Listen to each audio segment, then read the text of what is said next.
Okay, so you're playing Merlin, which is such an iconic role. Were you nervous about taking that on? I guess always a little bit nervous of roles which are so well known and we've seen in countless movies and books and films, TV series. And so yes, it's how do I tackle this character in a fresh way? And my sense is with the Camelot that stars want to present is it's a very adult retelling. So it will be dark in many aspects, and I think even Morte d'Arthur, the Mallory's books are dark as well. And the land that Arthur inherits as a young king is dislocated, disenfranchised, violent, warlords everywhere, murder, rape, pillage. So it's a pretty bleak place to begin your life as king. And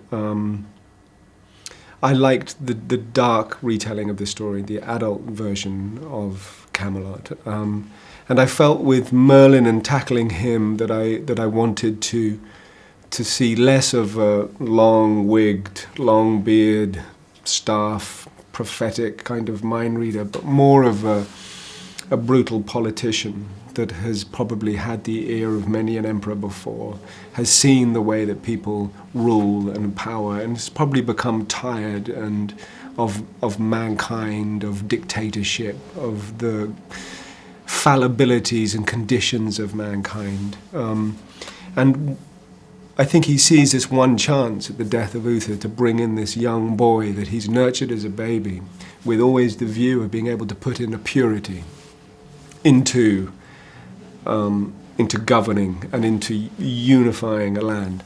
And I think he sees this as one opportunity, and he's going to give it a go, even with maybe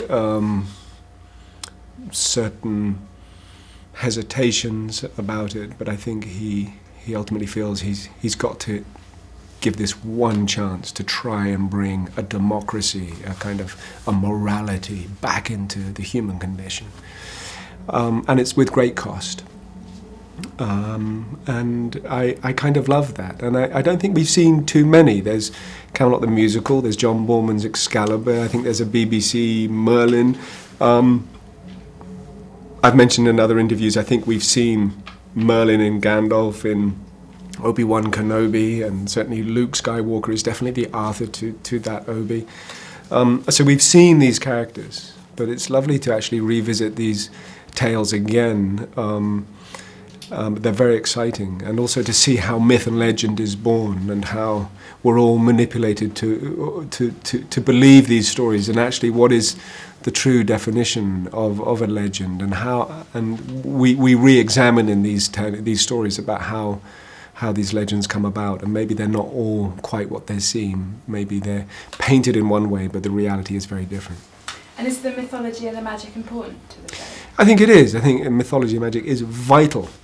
But I also think that there has to be a great connection for a modern audience. And I think Jamie's character as Arthur is that conduit for a modern audience. They get to see the world through his eyes as he ascends into the king.